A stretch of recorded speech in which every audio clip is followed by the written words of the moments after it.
Connect what? Evidence, right? So we're going to give, anytime we give an explain, right? So if we get the verb explain why. Explain why is our verb. We always want to connect. Always connect the evidence. And I'm going to throw one more thing in here. Not just the evidence, but the science, right? Because both of these students did a really good job of talking about the science behind this, the 10% rule, the primary producers, right? The heat loss to cellular energy, right? They did a really good job of talking about the science.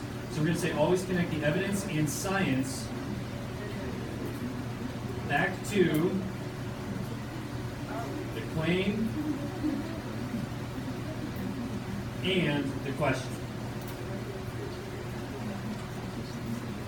Well put, Jenny. Thank you. All right. So we're always connecting the evidence and the science back to the claim and the question. All right. So here's what I'm going to ask you to do. Down here, I've given you student one's response. Here's what I would like you to do. I would like you to go through and I would like you to edit this student's response. So take things out, add things in, whatever that looks like.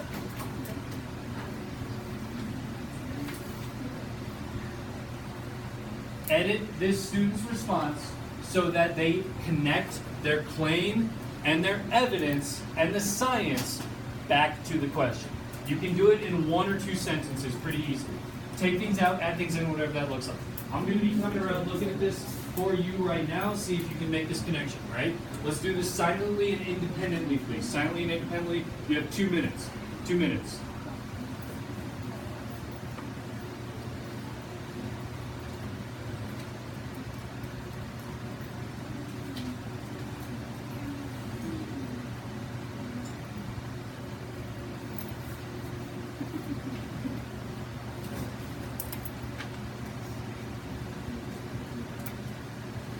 This is still. So how you can just wonder what's the question asking?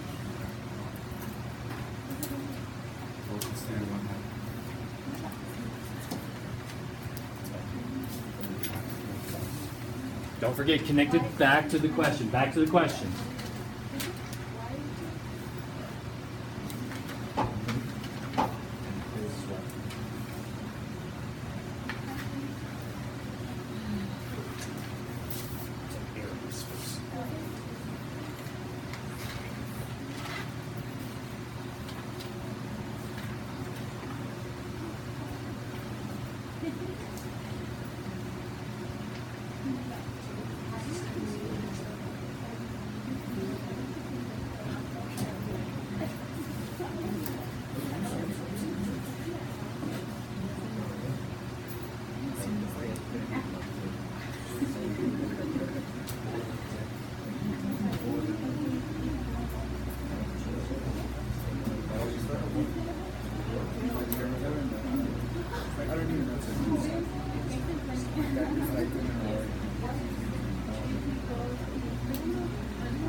Y'all, as I'm coming around,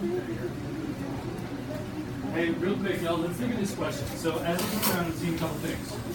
We said in our stamp that we have to connect the evidence and the science back to the question. They are giving a lot of evidence and a lot of science.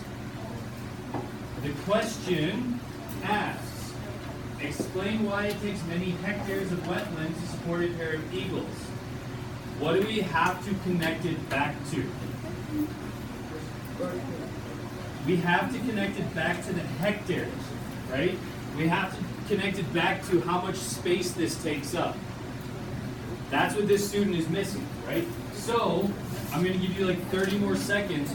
What do they need to add to connect this back to hectares, back to space, right?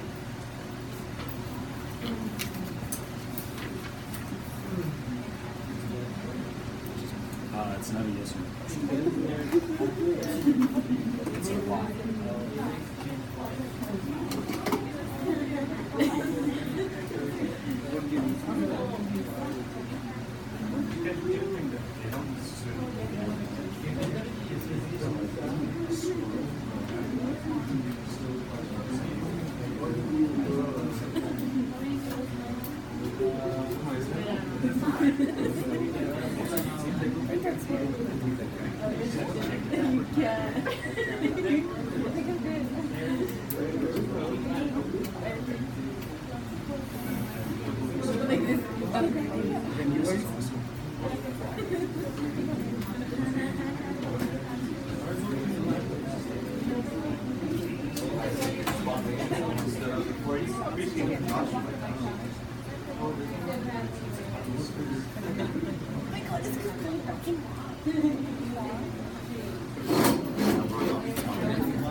Okay. So does anybody feel like they have one that I can show? Because I haven't seen too many. Yeah.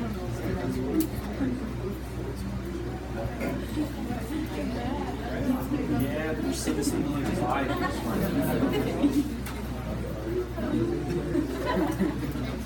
Okay, yo, let's bring it back real quick. Last piece, let's go. Let's finish this. So, here's one example of what we could do. Jason did a really good job with this, right? So, he's moving some stuff around, right? So he says, well, eagles are tertiary consumers at the top of the food chain in this ecosystem. The 10% rule states that only about 10% of the energy in one trophic level is available to consumers in the next. As energy moves from the producers of the food web, most of the energy is used in selling process and loss of heat. Now we come back down here. So most ecosystems will have a limited number of top predators. He then adds, in order for more top predators to live, there has to be more primary producers, so more hectares of wetland are needed. With more hectares, we didn't quite finish. I would say this is like 1.8 out of 2 points. We're missing one. Wow. Fight him. Hey, but round it up into two. Yeah. Sorry, still didn't get the points. So, what is one thing we could add here? One thing we could add to get this to the 2. We're so close. It was a really, really good response. What do we need to add?